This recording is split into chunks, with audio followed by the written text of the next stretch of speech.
Hello. हर हर गंगे, बोलो गंगा मैया की जय, यमुना मैया की जय, तीर्थराज प्रयाग की जय। तीर्थराज प्रयाग, इस समय तीर्थराज प्रयाग अपनी मनोहरम कला बिखेरे हुए देश दुनिया के अरबपतियों, खरबपतियों, गरीब हों, किसी भी जात की हो, सब काले हो गोरे हो, सब तीर्थराज प्रयाग अपनी गोदी में लेके उन्हें बैठे हैं। माँ गंगा का स्नान करवा रहे हैं, संगम का स्नान करवा रहे हैं, माँ यमुना का स्नान करवा रहे हैं। तीर्थराज प्रयाग अपनी अद्भुत कला बिखेरे बैठे हैं। आखिर 2025 का ये जो कुंभ है, इतना भव्य और दिव्य कैसे? लोग इतना उत्साहित क्यों? आज मैं आप सबको एक ऐसी कहानी बताने जा रहा हूं। एक रईस परिवार, अरबपति, खरबपति, करोड़पति, आप कुछ भी कह सकते हो, जो न भगवान को मानता था, गंगा जल को कहता था बहता हुआ पानी है। भगवान राम की जब मूर्ति स्थापना हुई, जब भगवान राम की मूर्ति स्थापना हो रही थी, उस परिवार को कोई मतलब, ये तो होते रहते, मंदिर बनते रहते हैं, हमें तो अपने व्यवसाय से मतलब। लेकिन प्रभु की लीला कहोगे कि माँ गंगा की आप महिमा कहोगे, तीर्थराज प्रयाग की महिमा कहोगे, या तीर्थराज प्रयाग ने उस व्यक्ति को अपने पास बुलाया, आप क्या कहोगे? आइए इस खबर को हम पूरी तरीके से आप सबको बताते हैं। बने रहिए आप हमारे साथ, हिंदू राष्ट्र 3.0 के साथ। आइए बताते हैं। दिल्ली का एक रईस परिवार,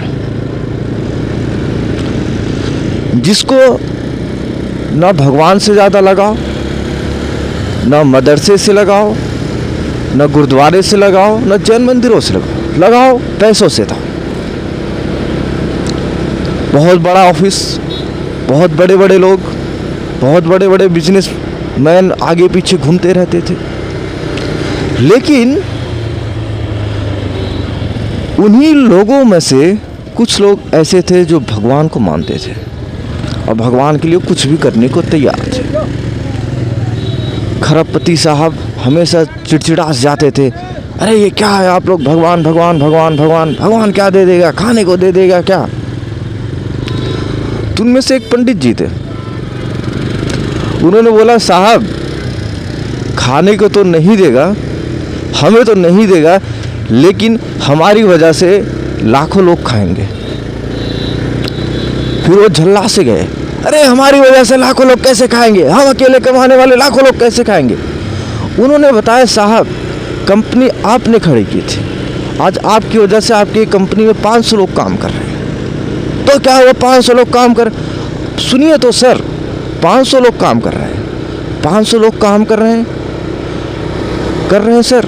अब हमारे घर में 5-5, 6-6 लोग सबके घर में हैं और 6-6 लोग खा रहे हैं।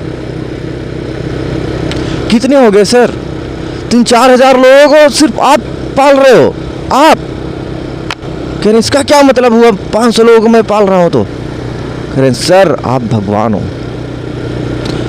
कह रहे मतलब सर जब आप एक सामान्य मनुष्य होके 3 से 4 हज़ार लोग पालक बन सकते हो, तो भगवान कितने लाखों करोड़ों लोगों का पेट पालक होगा। कह रहे मतलब? कह रहे सर कुंभ लग रहा है। कह रहे तो कुंभ लग रहा है तो जाओगे नहाने, छुट्टी नहीं मिलेगी। अरे सर सुनिए तो, कुंभ में साधु संत आ रहे हैं, तो क्या करूं? साधु संत उनको कोई काम नहीं है, वो अनपढ़ होते हैं, ये सब होते हैं, पढ़े लिखे नहीं होते, इसलिए भाग जाते हैं काम चोरी से। अच्छा सर। तो उस व्यक्ति ने लगभग 30 से 40 ऐसे लोगों का नाम गिना दिया जो PhD, डॉक्टर, IITN, इंजीनियर, सब कुछ। तो वो मालिक कंपनी के बड़े शांत से हो गए। मतलब कह रहे सर कुंभ लोग जाते हैं सिर्फ स्नान करने नहीं जाते, तो उन्होंने बोला कुंभ में लोग फोटो खिंचाने जाते हैं। तो पंडित जी ने बोला, एक सामान्य सा एम्प्लॉय सेक्टर, मुझसे बड़े बड़े लोग इंजीनियर्स थे, मैनेजर थे, डिप्टी मैनेजर थे, बहुत सारे लोग थे, बहुत सारे। कह रहे सर फोन तो 2018-19 में आया, ये रील्स बनाना 18-19 में आया। सर 2019 का अर्धकुंभ आपको याद है, 10 करोड़ से ज़्यादा लोग गए थे नहाने, एक दिन में 6 करोड़ से ज़्यादा लोग। कह रहे फिर इससे क्या? कह रहे इससे आपको पता है, इससे आपको कुछ पता है? प्रयागराज एक दिन के लिए दुनिया का सबसे बड़ा शहर बन गया था। अरे इससे क्या होगा? उन्होंने कहा अरे सर सुनो तो, जब कहीं पे लोग जाते हैं तो वहाँ की अर्थव्यवस्था भी बदलती है, वहाँ के लोग भी बदलते हैं, वहाँ के लोगों में जुड़ाव होता है। और सर आपको पता है एक मठ, एक साधु संत कितने सारे लोगों को खिलाता है? मैं बोला नहीं हमें तो नहीं पता। सर आप जानो। कह रहे मतलब सर आपने कभी गीता पढ़ी है? नहीं। कभी भगवान राम के चरित्र को पढ़ा, श्री रामचरितमानस? नहीं। तो सर आपने किया क्या अपने जीवन में? सर पैसा ही नहीं होता। तो जो कंपनी का मालिक होता है वो एकदम दहल से जाता है, आखिर मैं इतने बड़े एम्पायर का मालिक, एक छोटा सा मुझे ऑपरेटर ऐसा बोल रहा है, एकदम दहल से जाता है पूरी तरीके से। कहता है मतलब सभी को बाहर कर देता है। कहता है पंडित जी आप बैठो, आप बताओ। पंडित जी शास्त्र किए रहते हैं, किसी बड़े गुरुकुल से, किसी अच्छे कॉलेज से किए रहते हैं। उन्होंने बताया कि आज मेरी पंडिताई नहीं चल रही। क्यों? क्योंकि अब लोग पैसे वाले हो रहे हैं, आप सब मानते ही नहीं कि इसमें कुछ है, इसमें कुछ है। कह रहे हाँ। तो पंडित जी ने हाथ देखा उनका, उन्होंने बोला कि सर, उन्होंने बोला कि आप हाथ देख के बताओ हमारा क्या? उन्होंने बोला नहीं सर मैं हाथ नहीं देखूंगा। कह रहे हैं फिर? उन्होंने बोला सर कुंभ क्यों लगता है और कुंभ में लोगों को पता कैसे चलता है, पता है आपको? कह रहे नहीं। कह रहे सर आज तो 6-7 साल पहले से सोशल मीडिया आया, उसके पहले तो सोशल मीडिया था ही नहीं, लेकिन फिर भी लोगों को पता चल जाता था कि कुंभ आ रहा है, इस दिन ये स्नान है, और इस दिन ये है, इस दिन ये है, इस दिन ये। कैसे? सर हम जैसे लोग जिन्हें आप कुछ नहीं समझते ना, वही पूरी दुनिया चलाते हैं, पूरी देश चलाते हैं। कह रहे मतलब सर आप भगवान को कुछ नहीं समझते ना, वही पूरी दुनिया चला रहे हैं। जो कर रहे हैं ना, आप अभी कहाँ बात कर रहे थे कि कुछ नहीं होता, और आप अभी भगवान के शरण में जाने को तैयार हैं। कह रहे मतलब?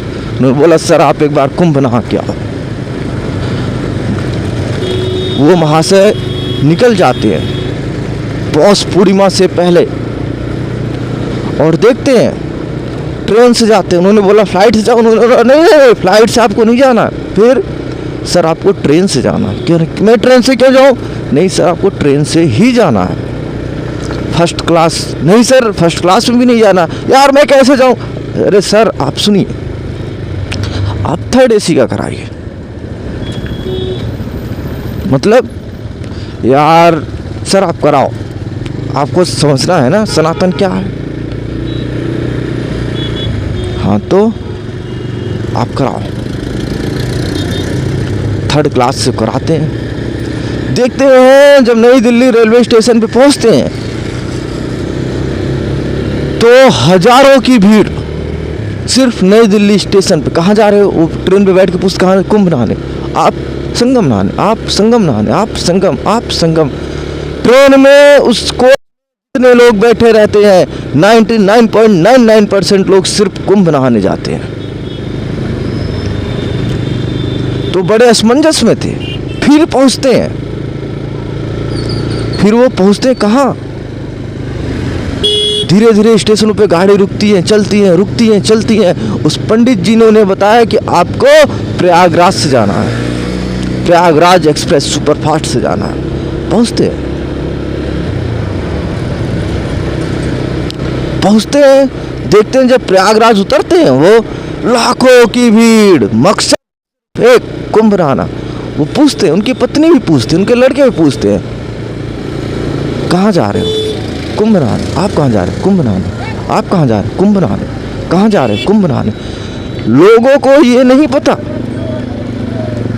कि किधर जाना है, रास्ता जानते नहीं भैया, जहाँ सब चल रहे हैं सब कुंभ नहाने जा रहे हैं। मतलब सोचिए, सनातन सनातन है। सनातन की तो एक ही परंपरा है, सत्य सनातन, अमृत सनातन। कहाँ जा रहे हैं? आज भैया अमृत स्नान है,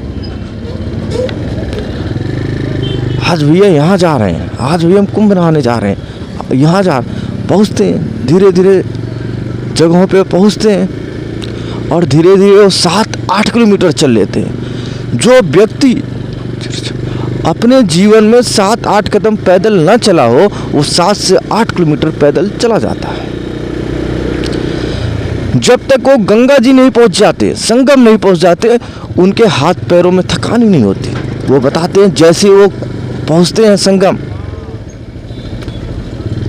तुरंत उनके हाथ पैरों में थकान शुरू हो जाता है। फिर देखते हैं उस संगम में लाखों करोड़ों की लगभग भीड़, करोड़ों की भीड़ में लोग इकट्ठा हैं, पूरी तरीके से एकदम इकट्ठा है। लोग डुबकी लगा रहे हैं, कप रहे हैं, नहा रहे हैं, माँ गंगा को आराधना, सूर्य को अर्घ्य दे रहे हैं, माँ गंगा की आराधना कर रहे हैं, चंदन लगा रहे हैं, सत्संग लगा रहे हैं। उन्होंने अपने जीवन में पहली बार देखा ये सब, तो बेचारे बड़े असमंजस की स्थिति में, करें तो क्या करें।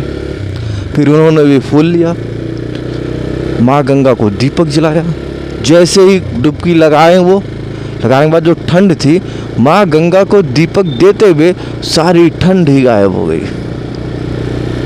पूरी ठंड गायब हो गई।